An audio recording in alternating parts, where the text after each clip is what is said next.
Welcome to Haggy Reads for You on Wolf Spirit Radio. Colleen, Haggy, reads children's stories for the wee ones up to the teens. She also reads books for grown-ups. Tune in, kick back, relax, and listen in. You're listening to Wolf Spirit Radio.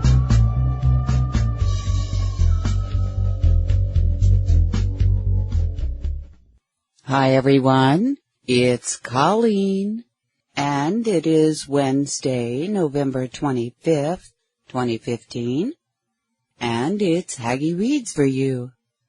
And today I'm going to start where I left off last week with the Zephyrus Archives, Mission of Eternity.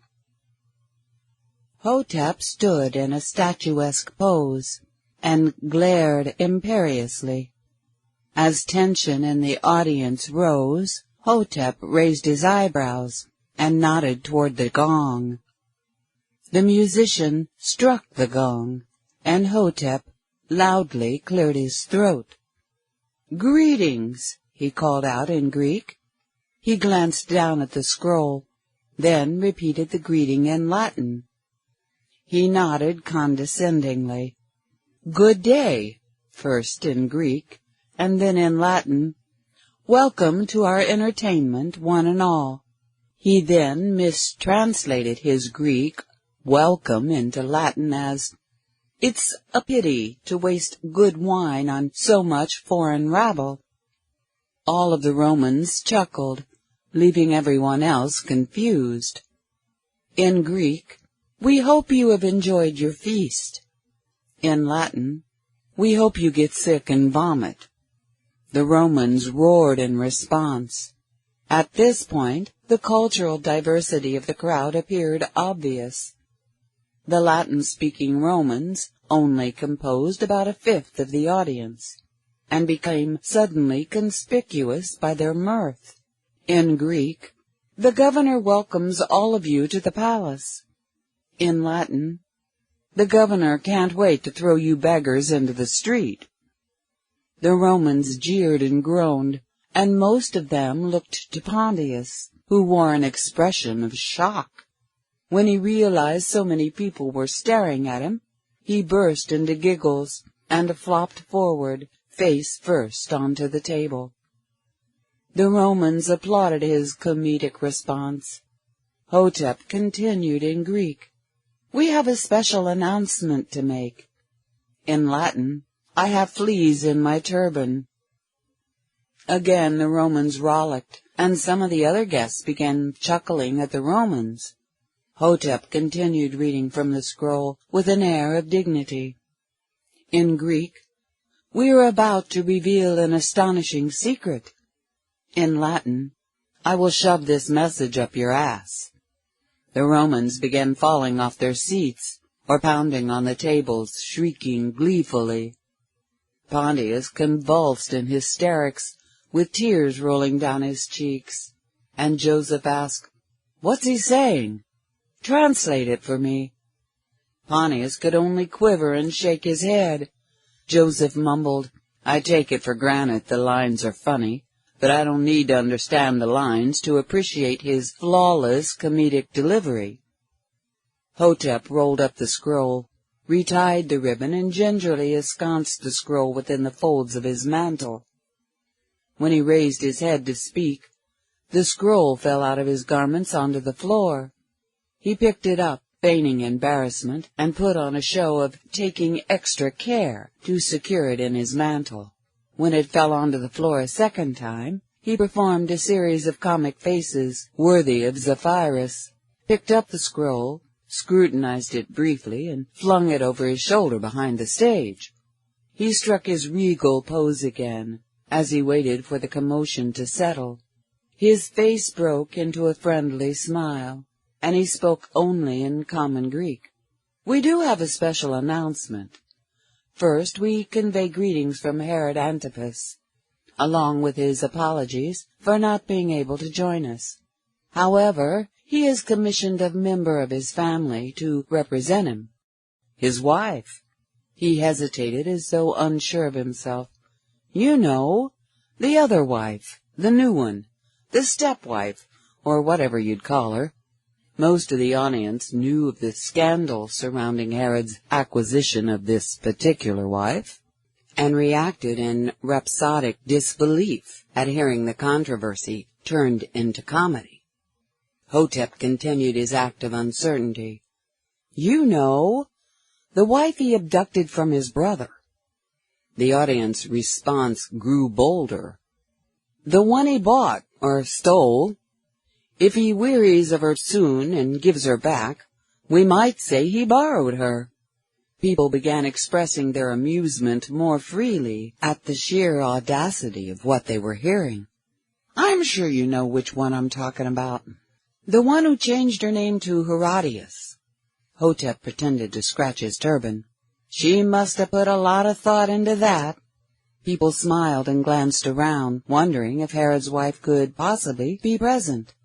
Only a few people in the audience caught sight of an object flying upward from behind the stage. Hotep glanced up to his left and casually caught the scroll. He untied the ribbon, unrolled the scroll, and held it forth, resuming his earlier act. In Greek, we are not sufficiently impressed by Herodias.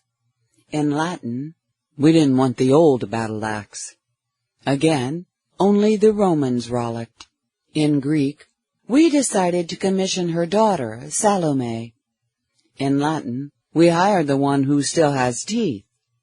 The reaction of the Romans made it plain to everyone else that whatever Hotep had said, it was of questionable taste.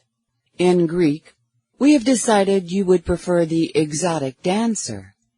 In Latin, we have decided you would prefer the inexpensive whore. The Romans erupted. By this time, almost everyone else was laughing along, simply out of pure enjoyment at watching the Romans. Hotep rolled up the scroll and flung it over his shoulder again. He looked over at the musicians, who put on an enthusiastic show of preparing to play. Hotep held his hands out wide and called out in Greek, "It is our great pleasure to present the young, beautiful Salome." The musicians launched into exotic dance music, and Hotep walked toward the edge of the stage. Through a curtain behind the main stage emerged a veiled dancer, spinning gracefully, with yellow silk scarves flying around her. With swift athleticism, she leapt onto the stage, undulating to the rhythms that now filled the air. The sheer, colorful costume allowed a teasing display of supple legs and arms, and a bare midriff. Above the veil, the artful eye makeup evinced an Egyptian flair. Her long black hair flowed around her as fluidly as the scarves.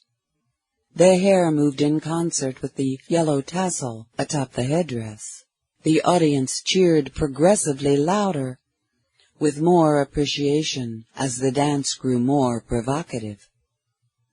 The raw sensuality expressed through her lithe physique inspired occasional vulgar outbursts from a few of the men.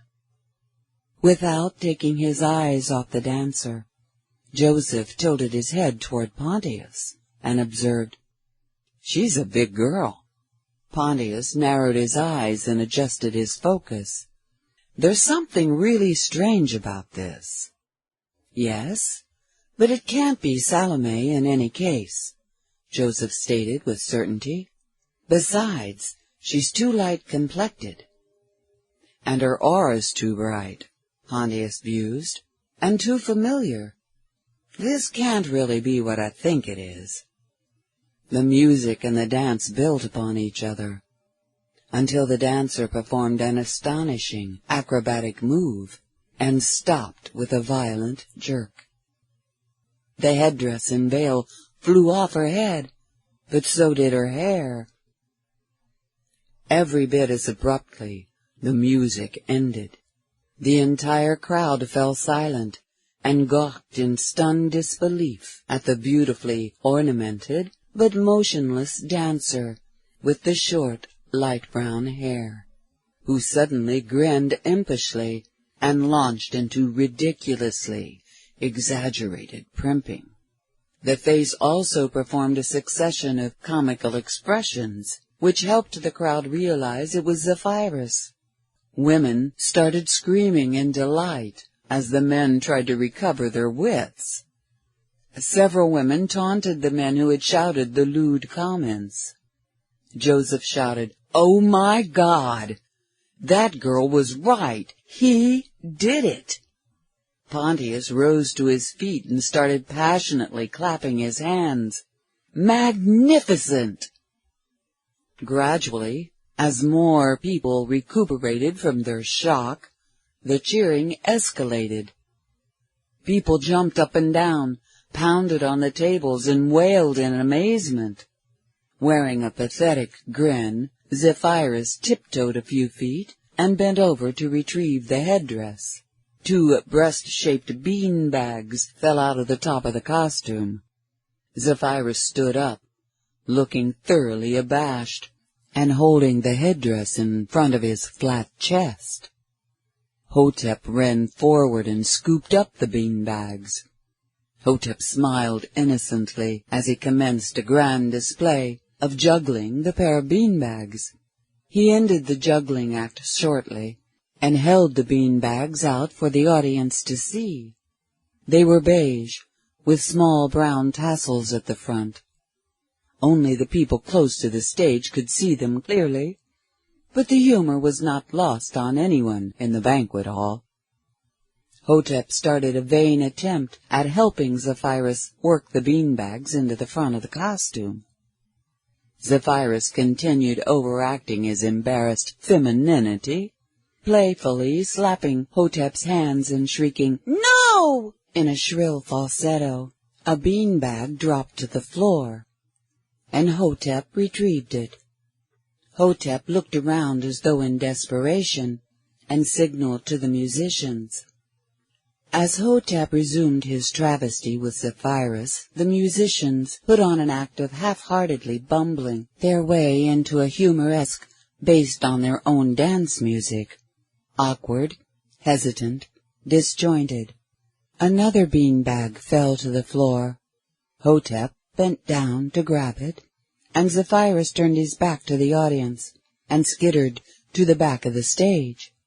Hotep scampered to the back of the stage beside Zephyrus, allowing everyone to see him set the beanbag on top of Zephyrus's head. Hotep swung around in front of Zephyrus to block the crowd's view.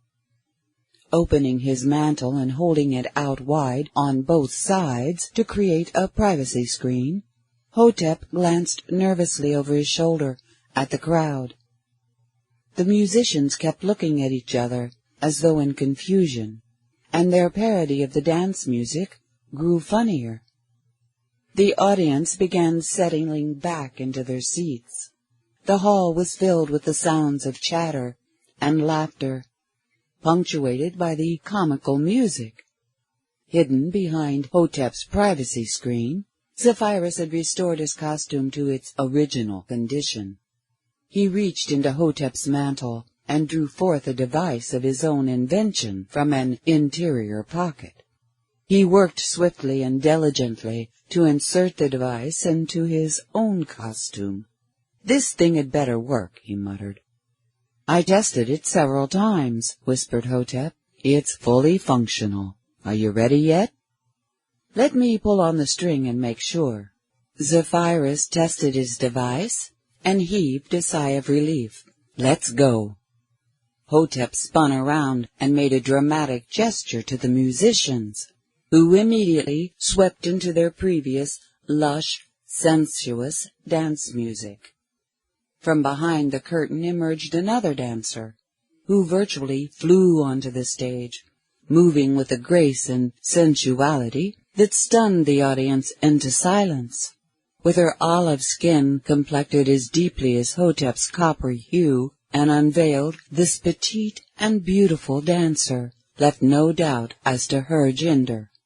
Her sylph-like moves presented a dazzling contrast with the raw performance that the crowd had witnessed only moments ago. In a costume noticeably more revealing than the one Zephyrus wore, no exaggeration of her femininity was needed. She embodied elegance by her very nature, as her colorful silks accentuated the willowy movement of her limbs. Her fluid motions wasted no energy, never so much as a finger out of place. She presented her own form of athleticism, smoothly communicating a love of life in the flesh. Throughout the hall, murmurs of appreciation began arising from both genders, intermingled with speculation as to her identity. Seated to the left of Pontius, Roshaya asked, "That can't actually be Salome, can it?" "No," Pontius answered. "Salome's energies are dark. This girl's energies are light." Thoroughly enraptured, Joseph wondered aloud, where in God's green earth did he find her? Hotep strode across the back of the stage to hop down and exit through the curtain, while Zephyrus played up his fake feminine act. With Eumelia expressing her lissom sensuality in center stage, Zephyrus bungled his way stage left. He stood with his eyes visibly bulging out at her over the veil. With his hands behind his back, he began inconspicuously pulling on the string.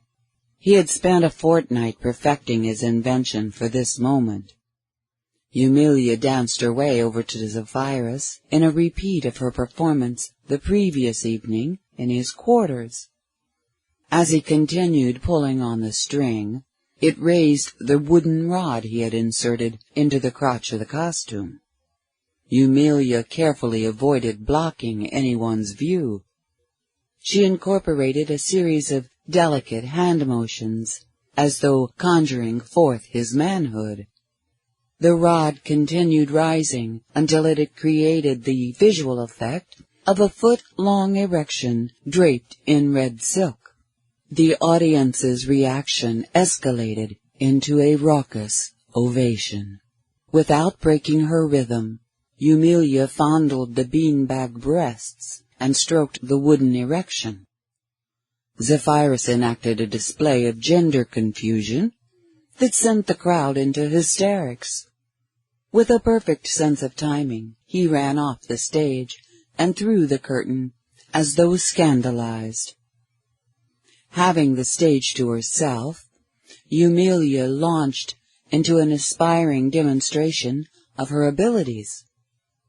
The musicians poured themselves into their art, and the audience held nothing back in expressing admiration. With Hotep's assistance backstage, Zephyrus worked feverishly to remove the eye makeup and change into a masculine dance costume. Hotep chuckled as he adjusted the brown belt over the dark blue tunic. "Listen to them out there, Zeph. She owns that audience." "Do you have the scroll, Hotep?" "Yes. I'm considerably more prepared than you are at the moment. Hold still. I need to brush out your hair." Eumelia and the musicians flawlessly executed the resolution of their performance and elicited a standing ovation. Eumelia came near to crying, not only with the joy of accomplishment, but at the thought of how proud her mother would be. Her beautiful mother, who had shared her mastery of movement in front of thousands of audiences. Now Eumelia imitated her mother's bows, with artful displays of cleavage, but the unbridled ovation belonged to Eumelia herself. She drifted into a curious blend of memories of her childhood training and the magical feelings of the moment. The energy of the applause began to wane. Then an abrupt outburst from the audience brought Eumelia back into full presence. She twirled her way stage left, silks flying. She struck her aesthetic pose facing stage right, where Zephyrus now stood. The smile on his face had nothing to do with comedy. He had set that part of the act behind him. Exuberant commentary filled the hall as the attendees reacted to his costume change. No trace of eye makeup, nothing silky, simply a resplendent man wearing the very Celtic costume he had worn 2 years earlier, when performing before the Senate and the Emperor. Eumelia returned his smile, and the entire audience could see that these two were sharing a lover's moment. With his eyes glowing into Emilia's, Zephyrus raised his right hand in a graceful arc, and the musicians eased into a slow, sensual introduction. Eumelia displayed her flexibility, slithering and swaying into another seductive pose a couple of feet closer to Zephyrus. He answered with a set of moves that obviously required a combination of balance and strength. He drew himself into an almost predatory pose, barely a foot closer to Emilia. A few measures at a time, the music perceptibly increased its lushness, while imperceptibly accelerating its tempo. Zephyrus and Eumelia alternated their presentations, working their way toward their inevitable meeting in center stage. An ecstatic tension mounted within the crowd. Not a person noted the heaving chests and widening eyes around them, because all attention remained inexorably focused on the main stage. When Eumelia assumed a pose within an arm's length of Zephyrus, he leapt, spinning into the air. The instant he landed, Eumelia flew into his arms, and the music swept into a delightful folk melody from Greece. Instead of the anticipated eroticism, the crowd was treated to a celebration of joyous folk dances from a variety of cultures. But ordinary folks could not dance like these two. Watching through a small opening in the curtain, Hotep wondered if anyone but he and the musicians knew that Zephyrus and Eumelia had created this spectacle and perfected it with only a few hours of rehearsal. They represented the sudden merger of talent, skill, love, and magic. Hotep's eyes filled with tears. Only he and the two dancers knew that Zephyrus had poured himself into this performance, believing it to be his last. Performing had long served as one of the greatest joys in life for Zephyrus. But now an imperative mission summoned him into the unknown. He was offering this show as a fond farewell to a part of life he loved. The music regained its earlier sensuality, and the dance reflected the sound. No sooner had the attendees comfortably acclimated to the simple happiness of the folk dances than they found themselves enraptured by the eroticism they had expected several minutes earlier. Zephyrus and Eumelia cut loose in what appeared to be a perfectly controlled abandon.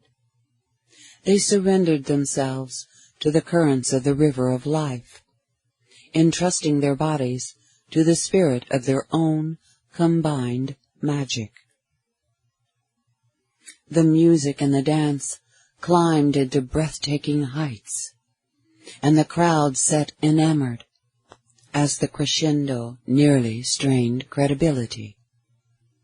The performance ended with Eumelia somehow being swept into the air to strike her final pose, standing on Zephyrus's shoulders. They stood frozen as the audience took a moment to realize they had witnessed the finale.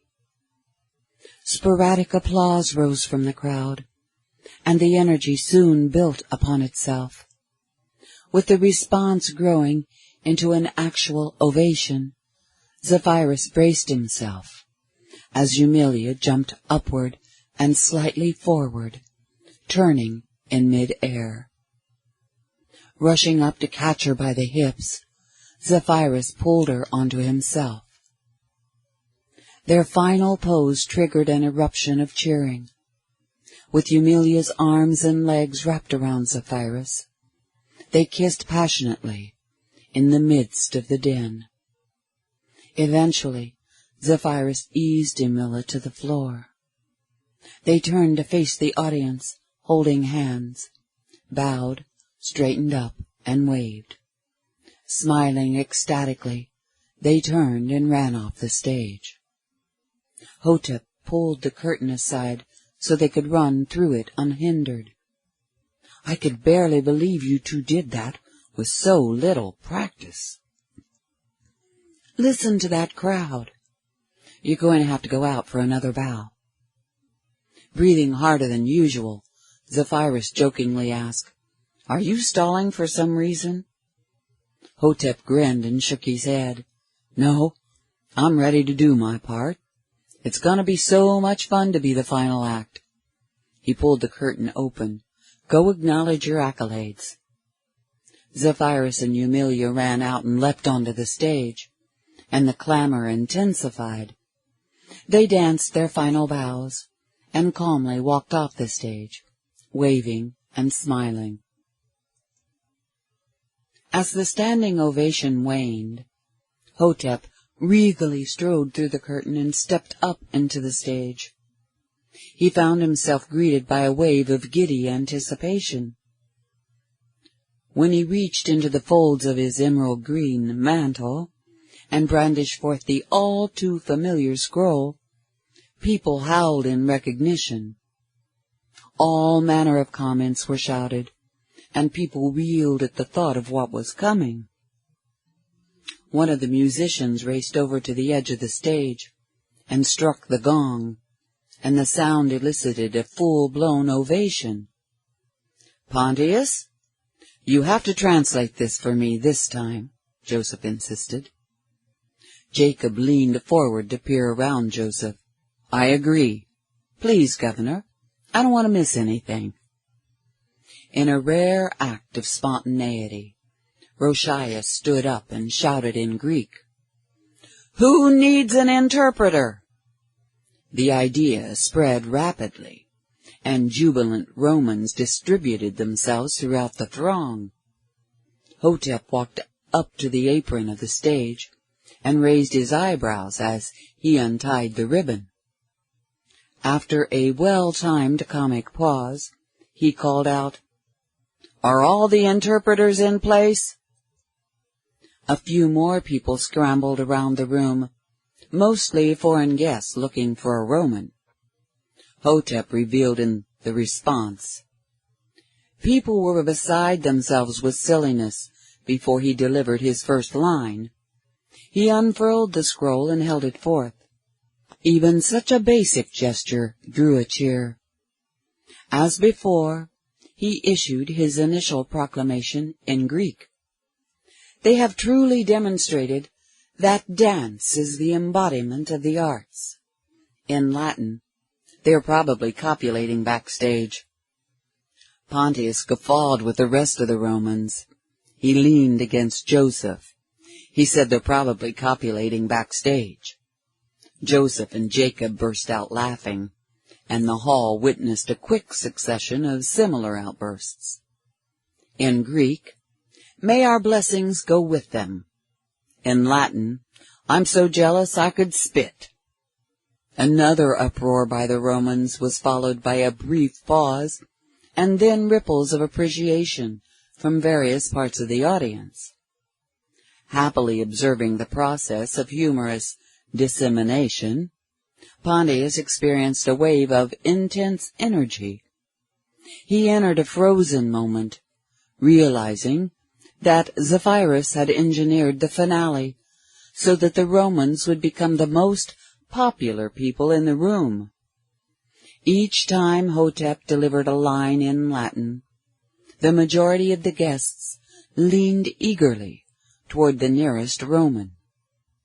Each of those Romans then dispensed a moment of delight, creating friendly relationship among all these disparate people.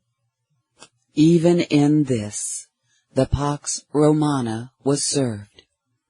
Pontius jolted back out of his reverie at the sound of Hotep's voice. In Greek, on a personal note, I would like to thank Zephyrus for his adroit comedy writing. A few dozen people shouted their agreement amidst a brief round of applause. In Latin, in case you ladies were wondering, his erection is not really that long. The Romans burst into hysteria, to the point that several of the translations were delayed because the interpreters could not stop laughing. But as understanding circulated throughout the audience, small groups of women loudly expressed their playful disappointment, in turn causing more outbursts and bawdy jibes. Hotep inserted his own ad-lib in Latin. "Don't ask me how I know," his body filled with elation, as his line drew one of the most energetic responses of the day. "Damn, this is fun." In Greek, this ends our entertainment. We wish you all a good evening. In Latin, the governor is expelling you now, but may you all be copulating soon. Hotep waited for the interpreters to finish. The crowd lost itself in a joyful uproar. Hotep smiled warmly, bowed sincerely, and strode off the stage with noble bearing. Chapter 15. Witness what he accomplished. At the end of the narrow hallway, illumined only by her lantern, Mary pressed herself against the thick wooden door and concentrated her attention in the hallway on the opposite side. She could hear soft voices approaching. Reaching out with her feelings, she sensed the familiar energies she was anticipating. Without waiting for a knock, she slid the heavy bolt and opened the door. From the moving shadows in the dimness, a soft masculine voice murmured, "Ah, it's almost as if we were expected." "Good morning, Zeph." Mary sat down the lantern and wrapped him in a more energetic embrace than he had yet received from her. She squeezed him and snuggled into him. As they kissed each other on both cheeks, Mary eased back and placed her hands firmly on his shoulders. "I'm so excited about this." She reached a hand up to rub his chin. "A few days of stubble now. I can't wait till you look like a real Judean." She warmly greeted the other 5 men as they stepped through the doorway, from one underground passageway to another. After closing the door and sliding the bolt into place, she picked up her lantern and worked her way to the front of the line. She patted backs, rubbed shoulders, and kissed cheeks along the way. "Even though we're going to be using the house next door, let's go upstairs and start the introductions." The 6 men proceeded in single file, behind Mary and her lantern. A voice she recognized as Joseph's marveled. Who would have thought there would be such a labyrinth wonderland under these properties? Joseph emitted a low growl. "And there's no way to persuade Lazarus to sell." Mary giggled softly. Sorry, Joseph. These properties have belonged to the Magdalene family for generations. These passages were filled with treasured items when the Parthians invaded. She paused and carefully opened a door in the right wall of the hallway. Watch your step on the stairs, everybody. We can leave this door open because Nicodemus and Joseph will need to come back down here to get to the other house. Ah, daylight ahead, Zephyrus observed as he climbed the stone stairs behind Mary. Not all that bright, but it's definitely filtered sunlight. The narrow door at the top of the stairs led into the pantry. Zephyrus noted that a section of the shelves would slide back to conceal the doorway. Clever people, you Magdalenes. Mary said, How sweet of you to state the obvious. It's also obvious that you look lovely in that robe, Zephyrus told her. The soft pink is quite striking, even in this limited light. Thank you, dear. She playfully patted his buttocks and said, Keep moving. When Zephyrus entered the dining area, Lazarus looked up from the head of the table.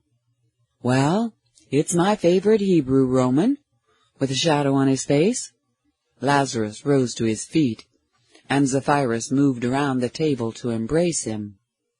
Lazarus grabbed Zephyrus by the shoulders and held him at arm's length, scrutinizing his budding facial hair. I guess that banquet didn't set you too far behind schedule. Lazarus gave Zephyrus an enthusiastic bear hug, and then a firm pat on the back as he physically directed him around the table.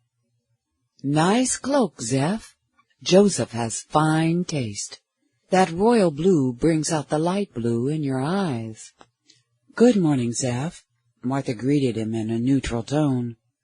She shared a brief but warm hug with him, and they kissed each other lightly on the cheeks. She moved back half a step and gazed into his eyes, with a humorous light in her own. Speaking of your banquet, it's all over town that you completely scandalized Herod Antipas and his wife. Ah, yes, I heard the same thing, Zephyrus responded, noting the contrast of Martha's conservative brown robe with Mary's florid pink. We scandalized his daughter as well.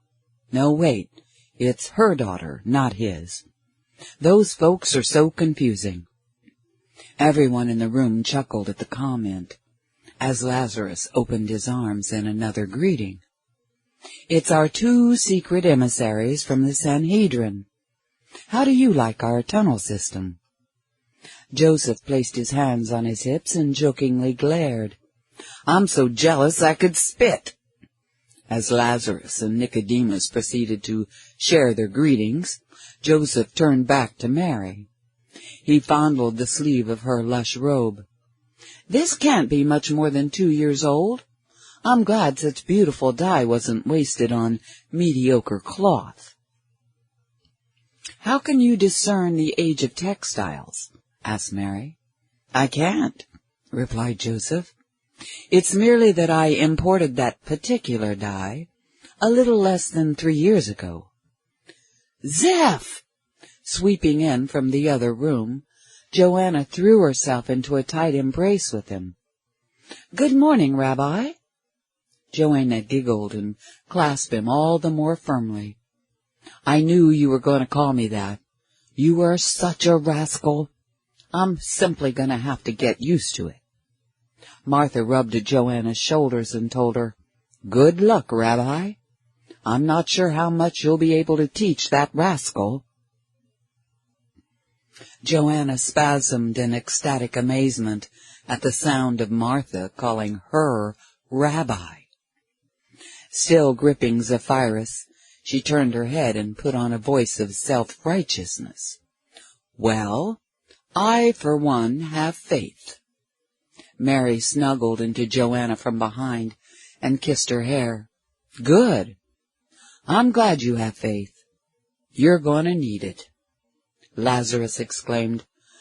"My favorite Hebrew centurion." He and Roshiah both guffawed heartily and engaged each other in a male bonding bear hug. "You're even out of uniform. You almost look like a Judean." "Today's the Sabbath," Roshiah told him. "It's another one of those concessions from Tiberius, that I don't have to be on duty on the Sabbath." Martha moved around, and Zephyrus and Joanna to greet Nicodemus and Joseph. Zephyrus found himself looking over Joanna's head at a slightly built, unassuming Judean man in a tan robe, who appeared to be in his 40s. Zephyrus nodded and smiled. "Hello." Joanna spun around so she could introduce them. "How interesting. Here we have two men whose names begin and end with the same letters." "Wait," Zephyrus told her, reaching back into his memory. "Are you Deborah's husband, Zacharias?" "That I am," Zacharias replied. "I've heard so much about you." All the friendly chatter in the room suddenly stopped as Lazarus bellowed, "Lo and behold, we have another Roman in the house. It's an invasion." Mary could barely contain her excitement as she grinned at her brother. She put her right arm around the Roman's waist and gestured toward Lazarus with her left hand. "Pontius, this is my brother Lazarus." Mary came near to exploding into ecstatic hilarity at the sight of her brother's thunderstruck expression. "Lazarus, dear, this is our friend Pontius."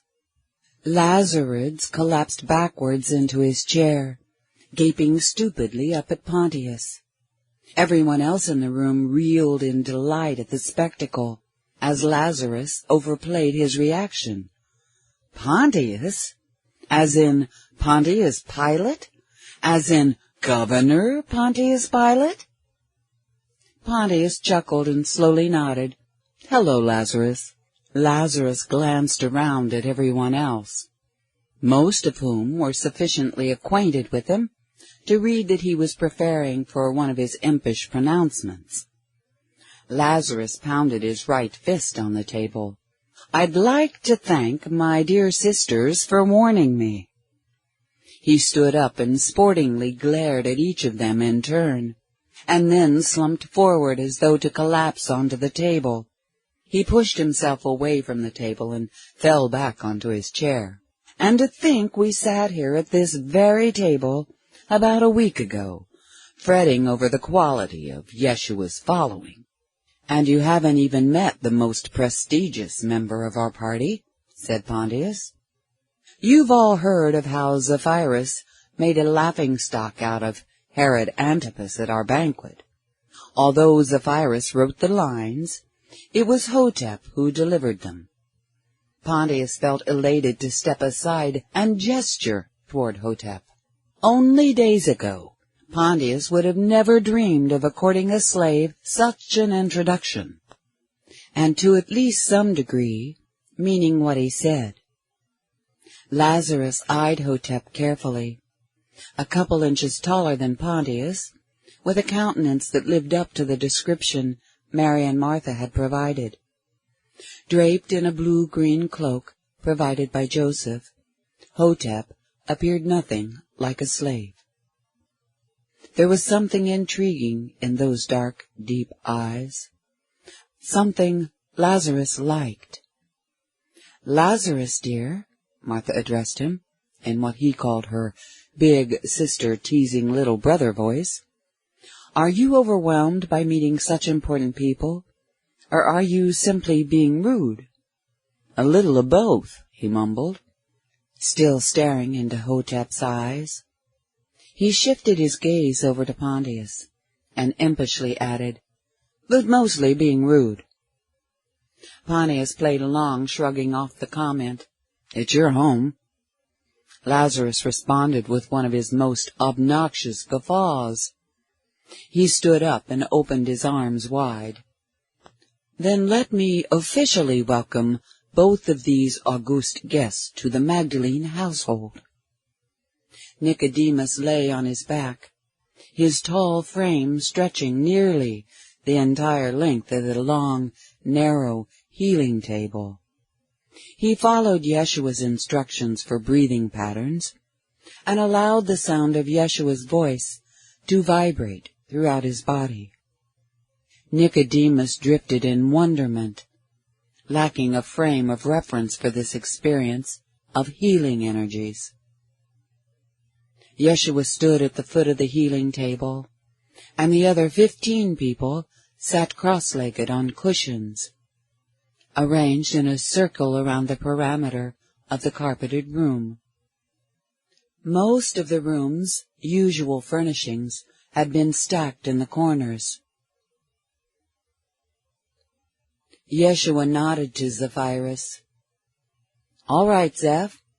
Stand at his head and place your hands in the first position I showed you." Zephyrus rose from his cushion and followed Yeshua's instructions. He gradually moved through the entire sequence of hand positions Yeshua had taught him. "Good," said Yeshua. "Now, Nicodemus, you can take your time getting up, but I want you to return to your meditation pillow in the circle. Remember all your sensations, because we'll put you back on the table before long. We'll run through this again after I make a few adjustments on Zephyrus. Then you can do a comparison. And Zeph, I want you to lie down on the table. Lie on your back as straight as possible, and then relax into the pose. Let yourself melt into the padding." As Nicodemus rejoined the circle, he paused and smiled at Mary. "You're nearly beside yourself with anticipation. You undoubtedly know where all this is leading." Mary exchanged conspiratorial glances with Martha and Joanna. "It's an initiation," Mary told him, "and with Yeshi as initiator, there won't be any room for doubt when it's accomplished." They cut their conversation short as Yeshua addressed Zephyrus. "Do you feel like you're lying perfectly straight?" "I guess as straight as I can be." "Let's have a feel at it then." As Yeshua probed and prodded, the feeling crept over Zephyrus that he was not as well aligned as he had thought. He kept his eyes closed as he focused on his sense of touch, while Yeshua's powerful hands rearranged his hips, back, and then his shoulders. "He only needs to use a few fingertips to lift my entire torso and drop it into place." "That's good, Zeph. You're not resisting at all. As you settle into this alignment, what do you feel?" "It's amazing," Zephyrus murmured. "I thought I was perfectly straight before, but I guess I wasn't. I'm glad I didn't claim to be as straight as I thought I was. It reminds me of what you said about how little we know ourselves." "Good. Now for the next phase. Let me have your right arm. The less you can react, the better." "It's not my arm anymore. I gave it to Yeshi." Yeshua's massaged the arm from the shoulder down to the fingertips, then more swiftly back up to the shoulder. He firmly gripped the shoulder with his left hand, holding the elbow with his right. "That's it. Just let me have it." Yeshua gave a quick tug on the elbow and immediately repeated the massage of the whole arm. Zephyrus intoned. "What's even more amazing is how hot your hands are. We are all sparks of the divine fire, and some of us have chosen to live accordingly." Lifting the arm off the table, Yeshua began lightly flicking it around. "Nice. It's nothing more than a piece of string connected to your shoulder. Let me have it." Yeshua moved the arm at a variety of angles, occasionally giving it a slight tug. But suddenly, he yanked with a force that pulled Zephyrus to the edge of the table. "Don't react." Yeshua gently encouraged him as he quickly reset the entire body, ending by gently stroking the full length of the arm. Now, we'll do your left arm. As Yeshua moved around the head of the table, he kept his fiery hands on the body. Keep breathing the way I showed you. It feels like you removed my arm but replaced it with a new one. This is the strangest thing I've ever experienced. Yeshua chuckled. I said breathe, and you started talking. Get back to your breathing and let me replace your left arm as well. Zephyrus couldn't help but giggle before he resumed his breathing. Once Yeshua had replaced his left arm and reset his body, Zephyrus could hardly imagine what would come next. He felt the radiant hands move down his left side, over his hip and onto his leg. Don't talk, Zeph. Let him replace your legs. Yeshua said, I want all of you to take note that I never break physical contact with his body at any time during the process. There's an innate insecurity in the body that would be triggered if it suddenly lost this tactile reassurance. The body would feel abandoned, and that would impede our progress.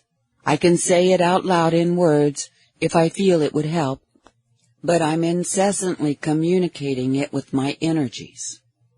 We are turning both the body and the soul around, beginning the journey home, away from fear and into love. As Yeshua worked on the left leg, Nicodemus had a clear view of the torso.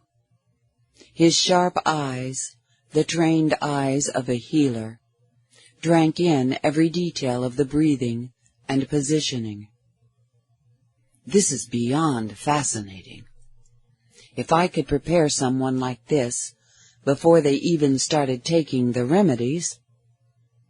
Yeshua worked the leg much the same way he had worked the arms. When he yanked the leg, the entire body slid a couple feet down the table. Good, but close your eyes again and breathe. Yeshua resituated the body and repeated the process on the right leg. But when Yeshua reset the body this time, he left more room on the table above the head. One more appendage, and we'll be ready for the initiation. One more appendage? Zephyrus activated another level of surrender as he felt the strong, hot hands moving toward his head. Trust him, Zeph. He replaced your arms and legs. He can replace your head as well. You can't very well have the same old head on a new body. The old head wouldn't know how to operate it. Nicodemus leaned forward, enraptured. And here I'm supposed to be some kind of famous healer. He took note of the way Yeshua cradled the head, loosened the neck, and braced both himself and Zephyrus. Is he really going to do this? This is his neck. In Moses' name. That's good, Zeph, said Yeshua. Just give it to me. Now wiggle your toes. In that instant, the body suddenly slid more than a foot up the table. Everyone could hear a popping sound. Nice. Mary excitedly whispered, He got a pop on the first one. Nicodemus could sense his whole reality shifting, and he watched the sheer artistry of Yeshua swiftly and smoothly resetting the body. He pulled him by his head. Now we'll do this from the other side, or balance. Yeshua continued. And then we're going to secure the realignment before we get into the initiation. Nicodemus wanted to get up and walk around to the other side of the table, so his view would not be obstructed by Yeshua. Nicodemus restrained himself, knowing this was only the introduction, and Yeshua would soon be providing personalized instructions on how to do what was being demonstrated. That's good, Zeph. Let me have your head again.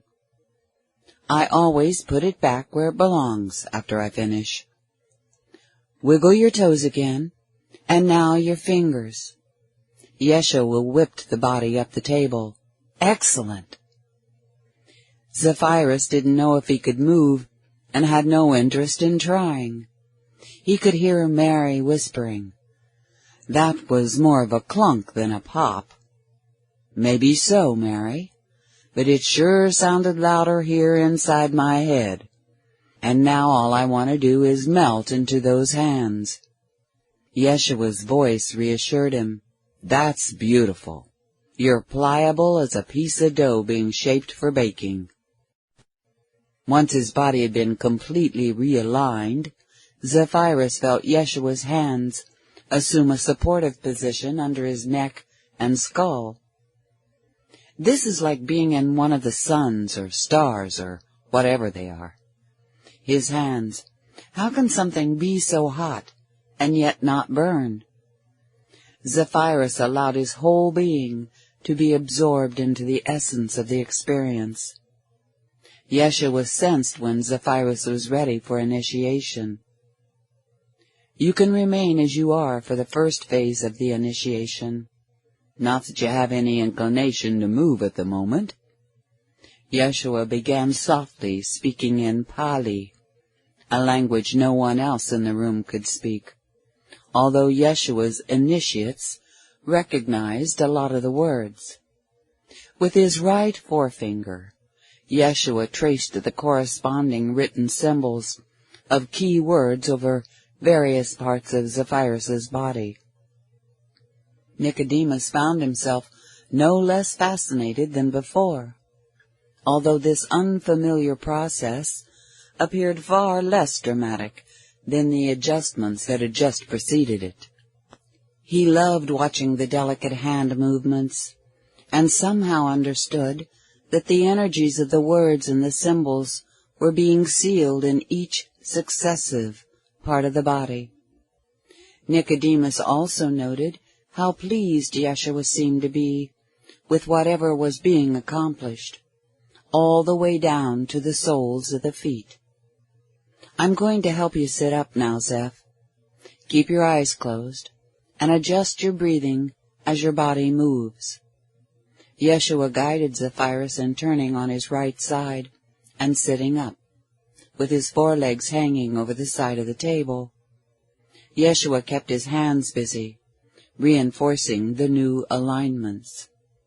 The body is like a harp. It's a beautiful instrument, but needs to be kept in tune. Now I'll fine-tune your spinal support system. After physically adjusting the spine, Yeshua resumed speaking in the Pali and outlining symbols, this time from the top of the head to the base of the spine, and finally in front of the heart, and then at the back. Take a deep, smooth breath and let it out slowly. Then open your eyes, and I'll let you go. Zephyrus drew a fuller than usual breath through his nose, held it for a moment, and then slowly released the air. I didn't know I could hold that much air. He felt Yeshua's hands ease away from his back. Zephyrus opened his eyes, only to find himself gazing into Martha's eyes in a flash of soul recognition. Tears welled up in her eyes, and she lowered her gaze immediately. She bowed her head, and Zephyrus could feel her exquisite pain. He had now taken a significant step closer to her level of spirituality. He knew, she knew, and each of them knew the other knew. He closed his eyes again. Why can't this be easy? Yeshua let Zephyrus begin adapting to the new energy patterns. When you're ready, go stand at the head of the table. I'll stand at the foot. Nicodemus, I want to repeat what we did earlier and see what differences you notice. Before standing up, Zephyrus opened his eyes and shared gazes with those he could see before him. From left to right, Joanna bursting with pride on his behalf, Martha foundering in a maelstrom of emotions, Mary innocently enthused, Nicodemus now standing and making a study of Zephyrus, Deborah excited and curious, Zacharias nodding in approval. "I could sit back down if you think I'm rushing you," offered Nicodemus. "No, that's all right, thank you." Since he had to turn all the way to his right to see everyone else, Zephyrus eased himself off the healing table into a standing position.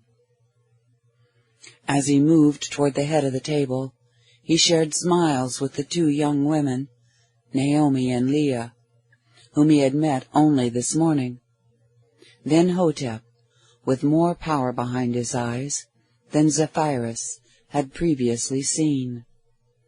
Joseph at once amused and eager to have his turn. Pontius, stunned by the aura he could see around his best friend. Zephyrus hesitated in a brief confusion as he stationed himself at the head of the healing table, realizing that the empty cushion beside Pontius marked the spot where Zephyrus himself had been sitting. That seemed so long ago. Zephyrus allowed his gaze to drift around the rest of the circle. Roshaya, now immersed in the idea that Yeshua could be the Messiah. Lazarus, wearing his ornery but knowing half-smile. The elderly Matthias, eyes alight with childlike wonderment. And Miriam, another new acquaintance, the same age as her friend Joanna, but dumbfounded at seeing Romans partake in Yeshua's teachings. Zephyrus finally raised his eyes to meet Yeshua, and the world blurred into a golden white light, radiating from the soul-searing heat in his heart, or Yeshua's heart. Zephyrus could no longer tell which was which. He's the heart of the universe. Yeshua's voice gently filled the void among the stars. Breathe, Zeph. Nicodemus lay on the healing table, breathing as instructed, and loving the sound of Yeshua's voice. I can learn how to do these things. He's teaching us to perform miracles. Lightly resting his hands on the big man's ankles, Yeshua monitored Nicodemus. He's deep enough. All right, Zeph, lay your hands on his head, in the first position I showed you. Reaching down to touch Nicodemus, Zephyrus perceived his own arms and hands as nothing more than extensions of his heart. It's all the same light, but his hands evidently elicited a shock where they lighted. Good God! It feels like his hands are on fire. Since his consciousness had jolted back to the surface, Nicodemus looked up at the blissful face of Zephyrus. Nicodemus turned his head left and then right, groping for his own hands, to ascertain that those radiant hands actually belonged to Zephyrus. Let it happen, Nicodemus, urged Yeshua. Relax into the healing energy. But those aren't your hands, they're his. I told you, Nicodemus, Mary chimed in. It would be an initiation. And with Yeshua as the initiator, the results would leave no room for doubt. Relax again, Yeshua insisted, with a curious mix of mildness and intensity. I know this is beyond what you've imagined, but I staged it this way to give you a small demonstration of the types of techniques I can teach you. Is something wrong? Asked Zephyrus, as his awareness was drawn back into the physicality of the room.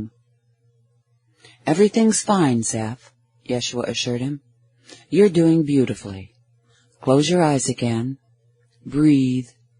Feel." Nicodemus forced himself to slow his breathing and hold still. Before he could let go and relax again, he couldn't help but mutter, "But he's a Roman." "If you can teach a Roman to do this—" "Yes, he's a Roman," Martha interjected, "but he's not a numbskull. Witness what he accomplished in so little time." "You should do so well when it's your turn, Nicodemus," Joseph chided. At the sound of his friend's voice, Nicodemus loosened up and chuckled. "I wonder what you would be doing in my place, Joseph? Waking up to find your brains being burned out by a Roman using spiritual energy." His body shook as he laughed along with everyone else. At last he sighed and relaxed into treatment. "I can't believe how hot your hands are, Zephyrus." Lazarus added, "Don't forget, Nicodemus, Zeph is now a Hebrew Roman." Maybe that in part explains the phenomenon. After an artful pause he added, "But maybe not." "It would probably seem odd to my Roman friends," said Pontius, sitting at the dining table with Lazarus, Roshaya, and Hotep. "But I've enjoyed this day more than I enjoyed our banquet." He kept looking at his hands, as though he could scarcely believe they were his.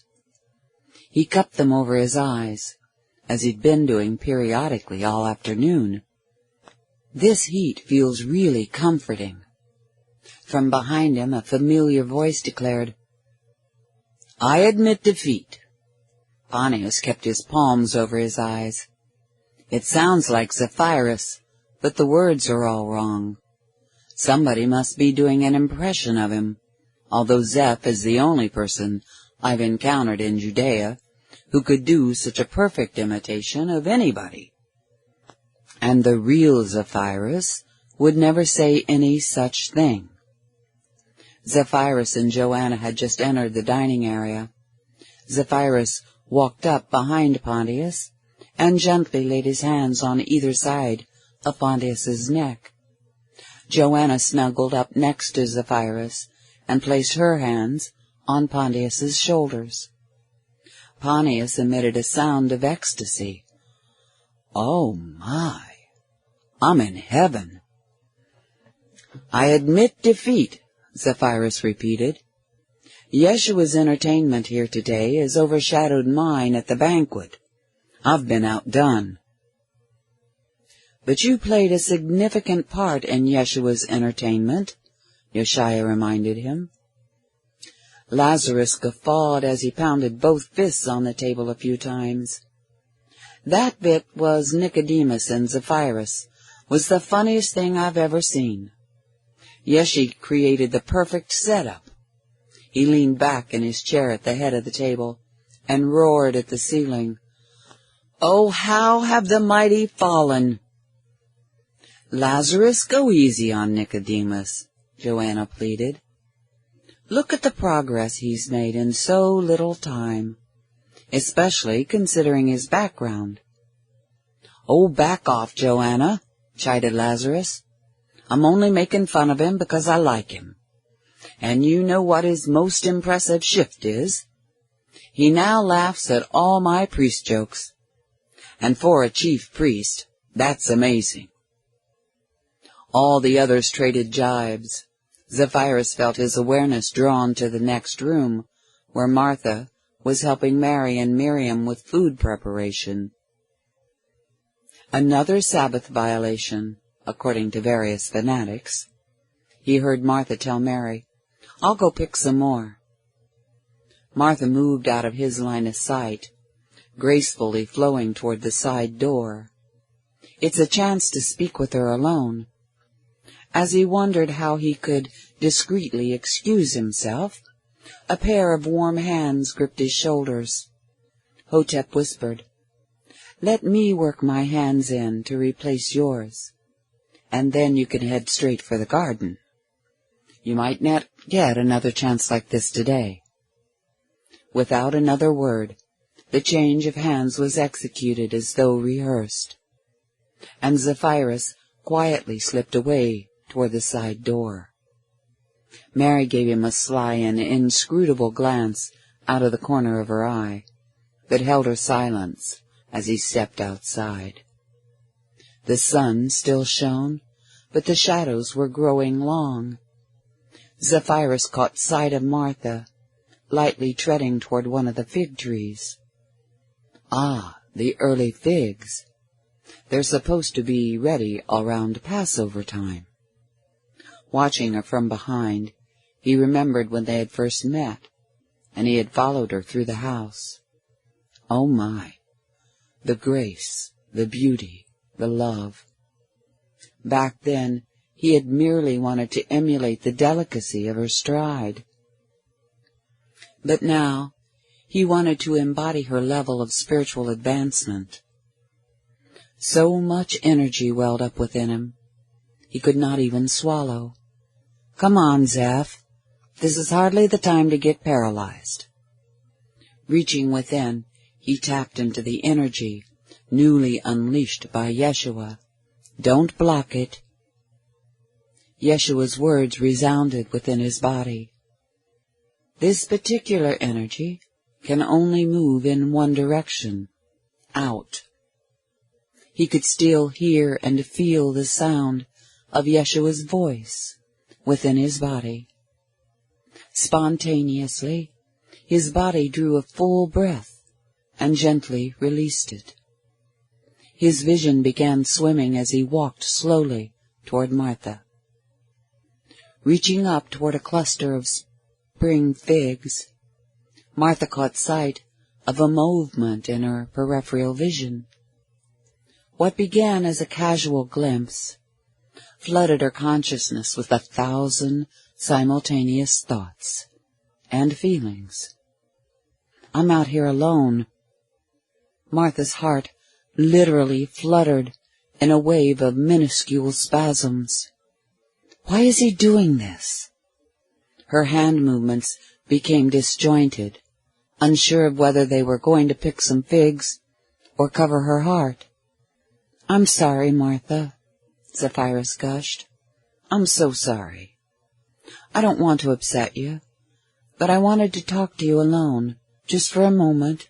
Please, I'm sorry." Martha's empathy absorbed his insecurity and sincerity. She could see it in his eyes and his bearing. Oh my God, he feels worse about it than I do. Forgetting there was even such a thing as a fig, she faced him with her arms dangling haplessly at her sides. "It's all right, Zeph. I'm sorry. I'm making you feel so ill at ease." In her mind she shrugged, but it seemed that her arms and shoulders had become disconnected and refused to follow instructions from her brain. "Forgive me, Zeph. It's horrible to put out an energy that says you can't even feel free to talk to me alone. I'm so sorry." "Please forgive me, Martha. Hotep says I'm always blasting you with aggressive male energy, like a Roman artillery barrage, like ballistae and catapults and arbalists. I'm so sorry." "It's not like it's unnatural, Zeph." "Yes, but I know you don't like it, and I can't blame you. How could I do that, knowing it bothers you?" "But it's different with you, Zeph, and we both know it. Please forgive me. I've known all along we could talk about it and clear the air, but I'm always evading." For the next few minutes they stood a couple arms lengths apart, begging each other's forgiveness. They repeated a few select apologetic phrases any number of times, in a rush of raw emotion. "No, Zeph, I should have allowed you to speak to me sooner than this, instead of walling you off. I'm so sorry." Martha We need to call a truce. Martha froze, bedazed by the notion of needing a truce. Zeph, it's not like we're actually fighting. But if that's the way I made you feel, I'm sorry. No, Martha, we're not fighting each other. We're each fighting ourselves because of each other. Her mouth moved of its own accord, unaccompanied by words. She blinked a few times, and her gaze faltered. Martha closed her eyes and lowered her head. He's right. What have I been doing? Another wave of emotion engulfed her, as she realized this was the first time they had broken eye contact since she had first engaged him in their conversation. They had spent several minutes pouring their hearts into each other's eyes, pleading. But pleading for what? We can't do this, Martha. Here we are, charged by the universe with facilitating for a divine being from the stars. She raised her head and smiled weakly into his eyes. You're right, Zeph. We can't let this get in the way. We live in different worlds. I don't know if we could ever bridge that gap. What? Martha gasped. That doesn't ring true, not to either of us. Don't lapse into pessimism or compromise your truth to soften this. We live in different worlds, yes, but our worlds can meet. Our worlds can mesh. This morning, you took a huge stride toward the world I live in. Martha sighed heavily and looked away. And what kind of steps am I taking? She lowered her head.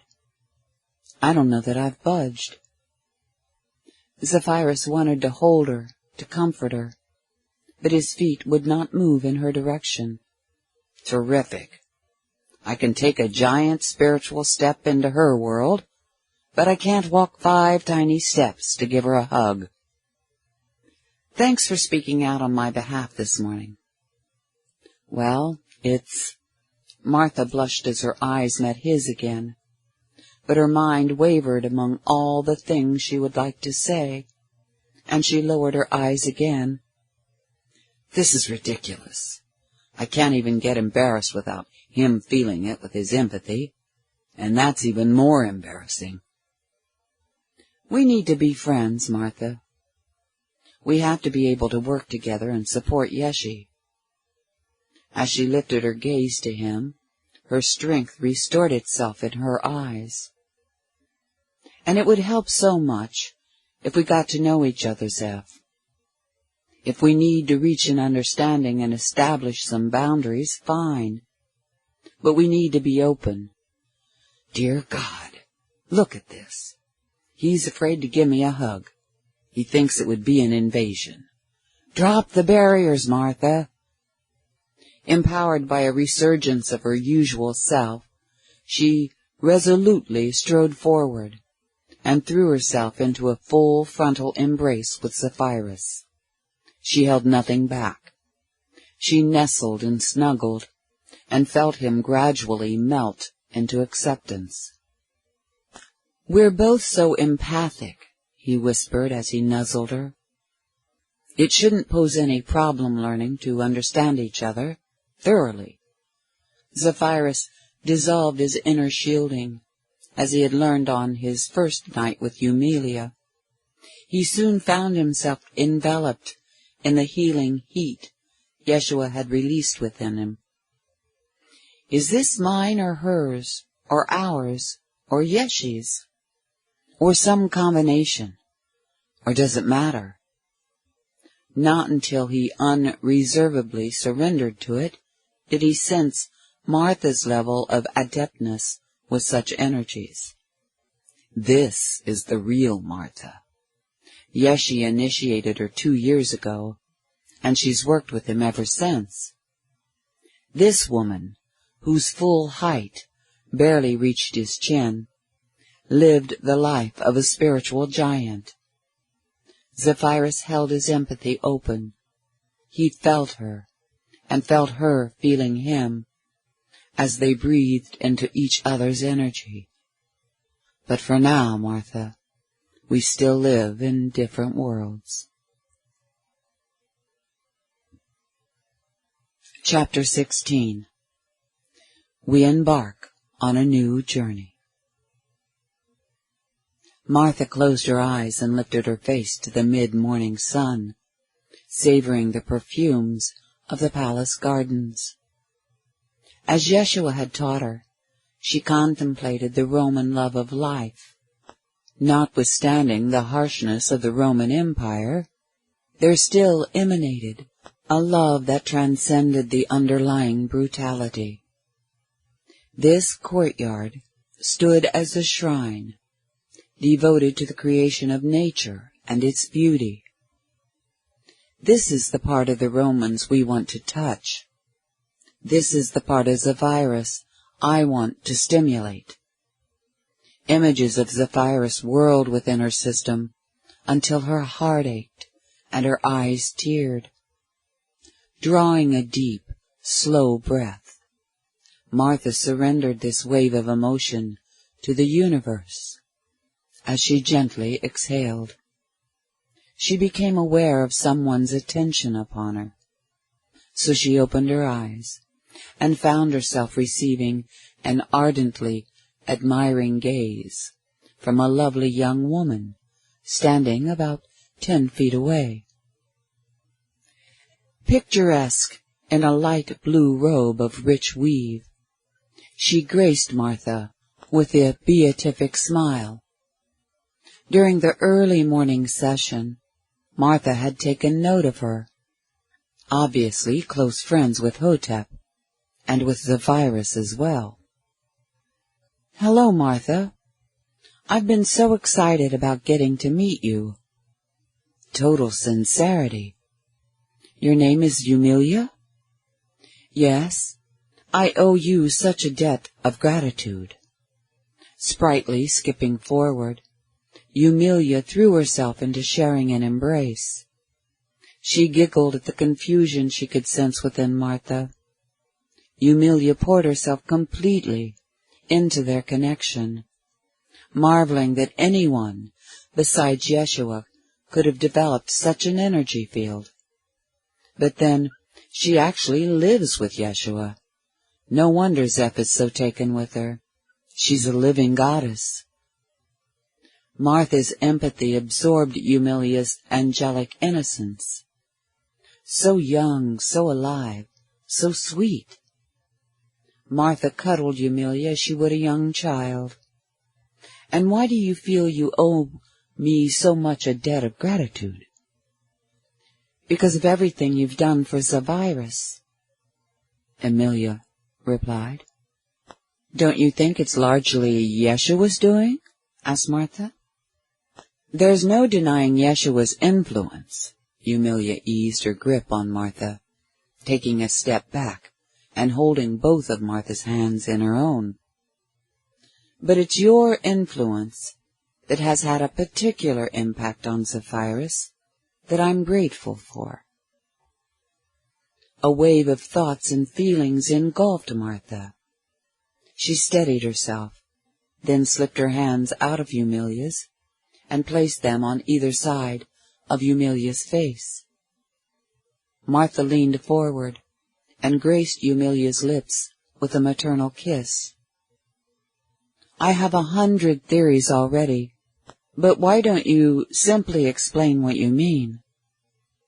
Unconsciously, Martha placed her hands on her hips, not realizing how demanding her pose appeared. Eumelia pretended not to notice. She's accustomed to being in charge. Everybody could see a change coming over Zephyrus after he met Yeshua, but nobody expected what happened after he met you. All the girls like Zephyrus, because he's fun and he's kind, aside from simply being Zephyrus. But after he met you, he suddenly lost interest in all the girls. He went for a few days and didn't have sex with anybody. Nobody. It was like he got lost in some dream world and wasn't really here. The revelation startled Martha. I had no idea. Martha began seeing Eumelia in a different light.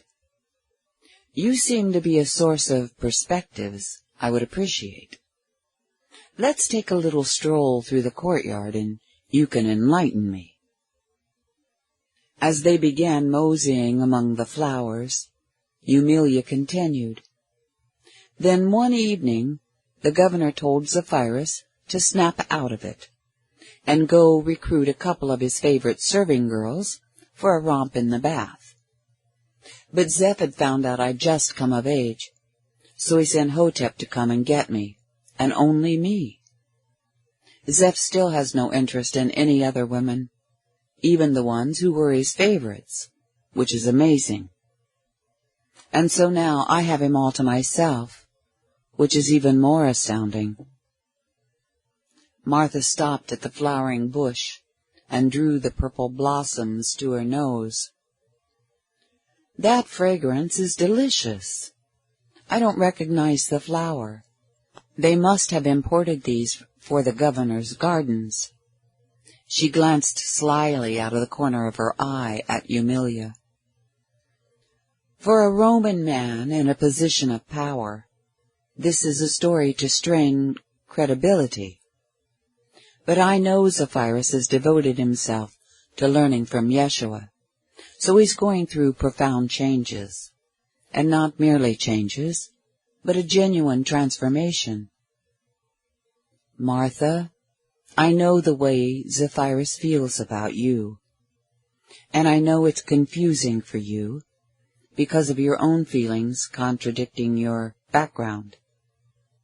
Martha wheeled around to face Eumelia. And exactly how do you know all this? Eumelia gave Martha an impish grin.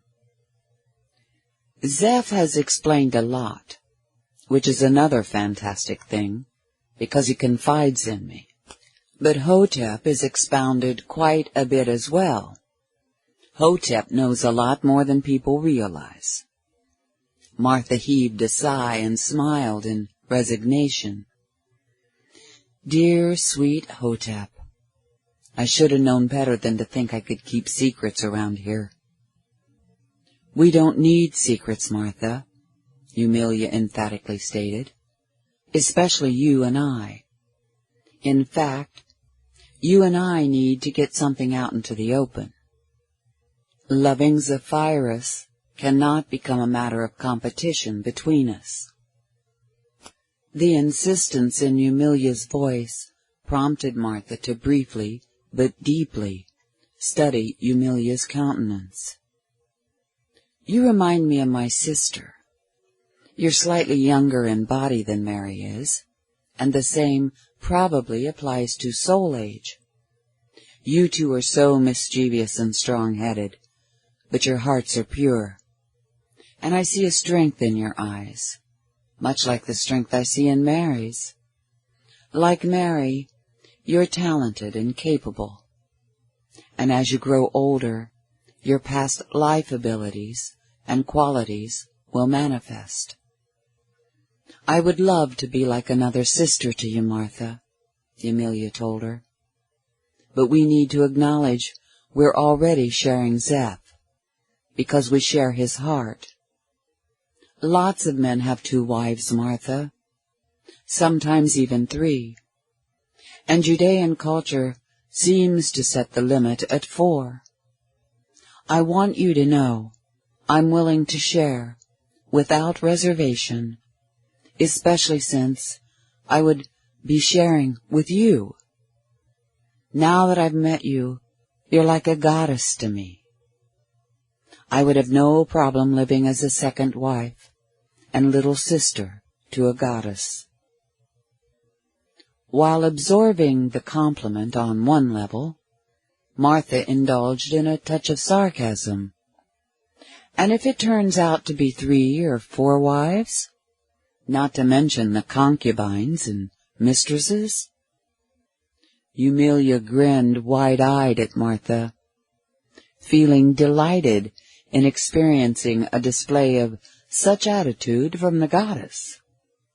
Peering into Martha's eyes, Eumelia slowly shook her head. "No, Martha. Hotep says if Zephyrus had the two of us, he would never want another woman." Martha lapsed into skepticism. "Hotep says that, does he?"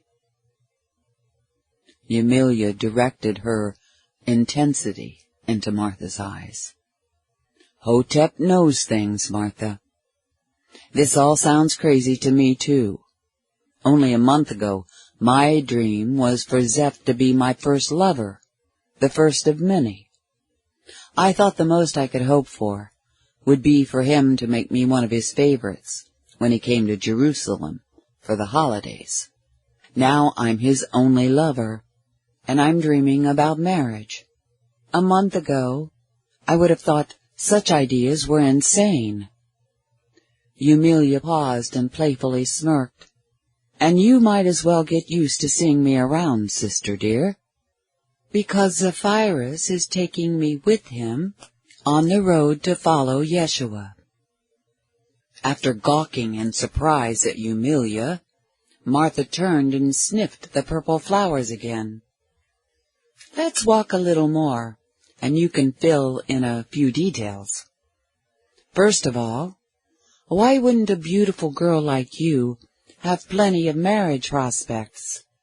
"There's evidently something you don't know about me," replied Eumelia, sidling up against Martha as they ambled slowly along a garden path paved with white limestone.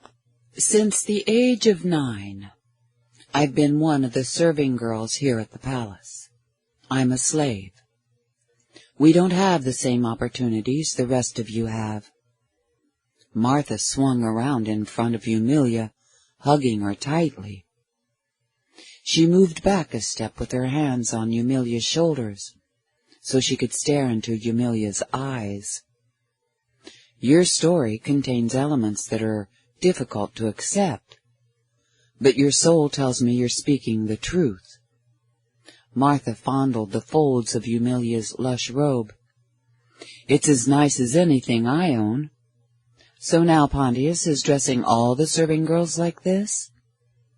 Eumelia giggled and danced a few steps to model the robe. "It's another benefit of being with Zephyrus." She struck a regal pose, embellished by a graceful hand movement to bring attention to her garments. "Although this particular attire was a gift from Joseph." "How nice to be acknowledged," resounded the voice of Joseph from nearby, as he sauntered around the base of one of the free-standing alabaster pillars. "Joseph!" Eumelia squealed in delight. She quickly flitted her way into his arms. As Joseph and Eumelia shared their affections, Martha jokingly asked, "Joseph, you were spying on us?" "I love spying on beautiful women," Joseph responded, with mischief abounding in his dark eyes. "Actually, I saw you two wending your way in my direction, and I decided not to evade you." Eumelia spun around within Joseph's arms, snuggling back against him so she could face Martha. "You probably know Joseph is a real accomplished spy, for real. But what you may not know," Eumelia gave way to gravity, "this needs to be kept in the strictest of confidence, Martha." Martha lifted her gaze from Eumelia up to Joseph, and then back down to Eumelia. "I understand." Eumelia placed her hands in prayer pose in front of her heart. "Hotep and I have been relieved of our usual palace duties, because Joseph and Zephyrus are training us as spies. We're going to keep our fingers on the pulse of the people, especially in whatever matters most for Yeshua's mission." Martha peered intensely into Eumelia's eyes.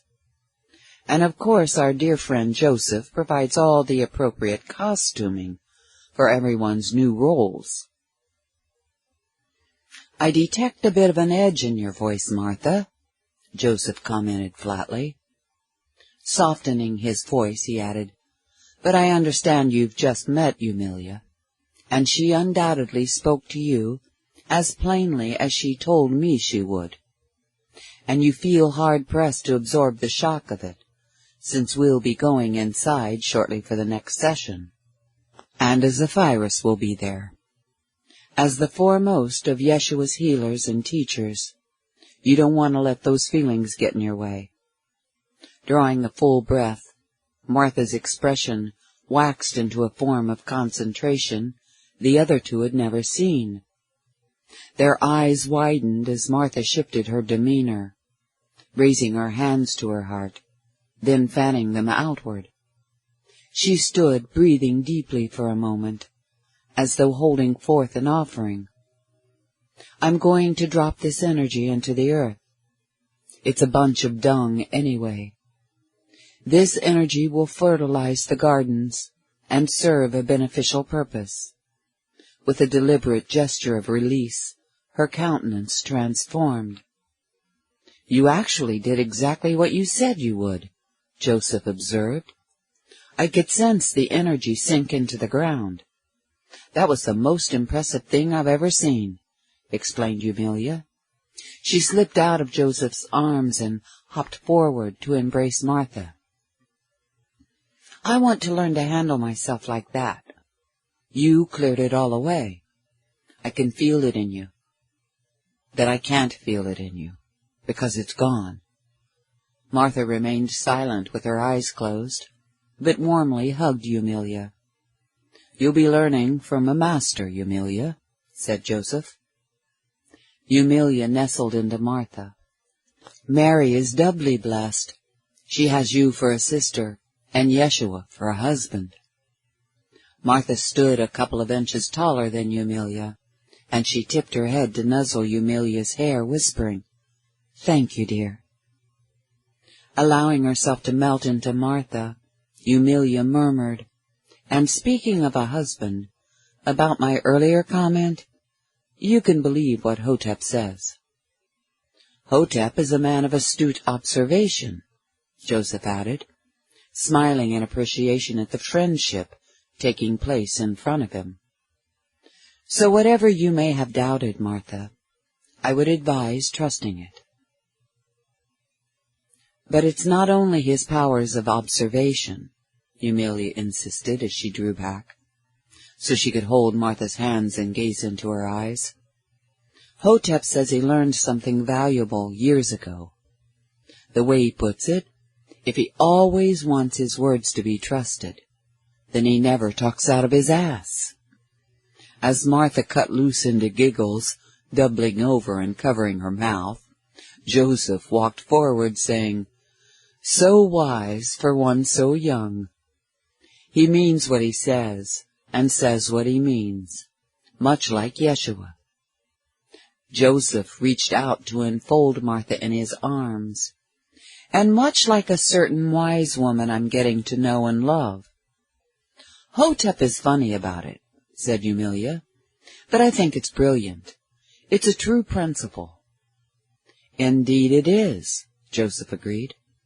"To use a mercantile analogy, if you want a reputation for selling quality wares, you don't enhance that reputation by selling something shoddy." Exhaling slowly, Martha let herself melt into Joseph.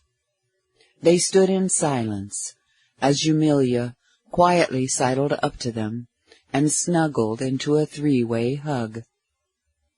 They savored the aromas of the perfumed gardens and stood listening to the songbirds, fountains, and insects. The uproar of the city life could be heard as though from far away. "Fascinating acoustics in this courtyard," Martha mused. "Yeshua says the chaotic noise of city life is damaging to the body and soul." "He's undoubtedly right," agreed Joseph. "I tend to brace myself against the clamor now that you mention it, but the high walls of the fortress baffle quite a bit of the cacophony. It reminds me of being in a mountainous area, where you can be in a still, quiet canyon, but simultaneously hear the wind roaring in the next canyon over. Yeshua can hear sounds the rest of us can't, Martha continued. He says everything that exists not only has a sound pattern, but there's an underlying sound current that creates everything in the universe. And the voice of God moved over the waters, Joseph responded. I wonder if that's what the scripture is really talking about. God said it, and it was so. It was the voice, the word, the sound. You're right, Joseph, said Martha. Yeshe says the universe vibrates like a musical instrument.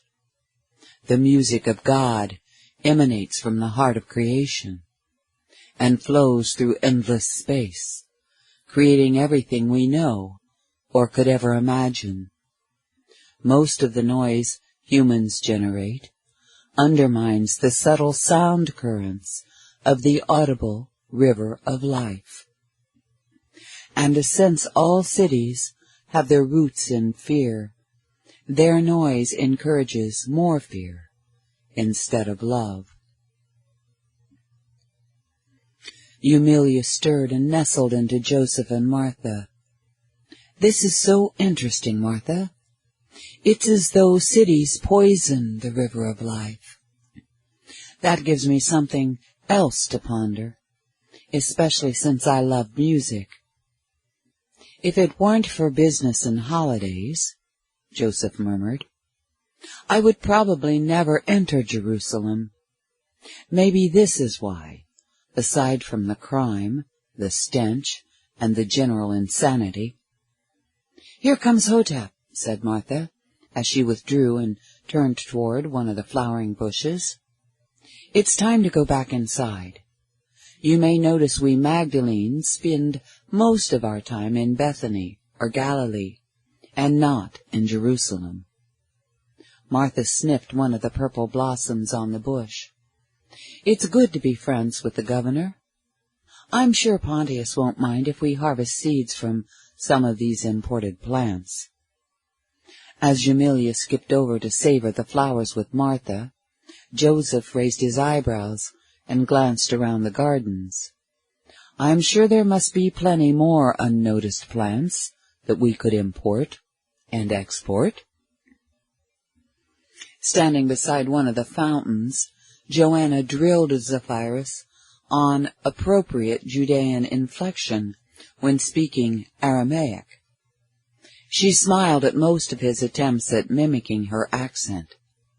You're actually doing a lot better, Zeph. But remember, Galileans have different speech patterns. People in this part of the country often criticize Galileans for speaking too fast, slurring their words, and using too many contractions. I've overheard as much in conversations, Zephyrus told her. People will say things like, slow down, or pronounce the whole word, and they'll get fussy over certain vowel sounds. You'll need to find the specific accent that flows most naturally for you. But then most of us can adapt among the various Aramaic accents according to the occasion. Zephyrus nodded enthusiastically. Yes, I'll be able to do that. I've noticed the way Yeshe does it. But I want to master the temple accent first, and use that as my foundation. I can help you get started, Zeph, but you know I won't be going with you to Caesarea, so you'll have to find another tutor, like Martha. Joanna covered her mouth as she giggled. The look on your face is precious. We all know Martha is the first woman to affect you like this. A look of mild apprehension suddenly stole over Zephyrus, as his eyes focused intensely off to the side. So Joanna turned her head to see what had caught his attention. At first, she saw Hotep striding toward them across the white limestone of the courtyard's main walkway. But farther away behind Hotep, Joanna noticed Joseph strolling toward the atrium, accompanied by Martha and Eumelia. "Why the strong reaction, Zeph?" Zephyrus opted not to attempt an explanation yet. He kept his voice neutral and flat. "If nothing else, this will be interesting. They've befriended each other." "Martha and the young girl? Isn't she the one we saw with Hotep at Yeshi's talk?" "Yes, she is." "She's really beautiful." "Yes, she is." "Ah, I'm beginning to understand," Joanna said softly. "You feel warmly for the girl. What's her name again?" "Eumelia," Zephyrus answered, still fixing his vision on the two loves of his life. "And yes, I feel quite warmly toward her." His gaze and voice grew distant. "It strikes me as odd, but significant, that Eumelia has been my only lover since." He blinked awkwardly a few times, then slowly rotated his head to look into Joanna's eyes. "Since I met Martha." "We're going inside for the next session," announced Hotep, walking up to them in a striking light brown cloak. "You might have taken that for granted when you saw me approaching, but apparently I need to personally herd you into the atrium." Speaking jovially through his most disarming smile, Hotep told Zephyrus, "But if force is necessary, I'll have to recruit Longinus." Zephyrus glanced sideways at Joanna. "That, too, would be interesting." "Have you ever sparred with him?" asked Hotep. "And with the look on your face now, I would say the thought has never occurred to you. I have to ask, why not?" "I don't know," mumbled Zephyrus, passing off the notion with a shrug. "We've always been busy, and he's never suggested it." Hotep emitted a chuckle from the back of his throat, and proceeded to stare at Zephyrus in disbelief. "Zeph, Longinus is a devoted, if not fanatical, centurion. How could he possibly challenge you to a match when you so drastically outrank him? Can you imagine him challenging Pontius? It's not a big leap in rank from you to Pontius, you know." The realization slowly dawned on Zephyrus. "You're right. So then, I would have to suggest a sparring match to Longinus. Come to think of it, he would probably love the opportunity." "We could charge admission," suggested Hotep. "In fact, we could even rent the amphitheater." Joanna chortled and playfully tugged on Hotep's arm. "Hotep, you're starting to sound like Joseph." "Lately I've been surrounding myself with good influences," Hotep indicated the atrium doors. "And there are other good influences waiting for us inside, like Yeshua."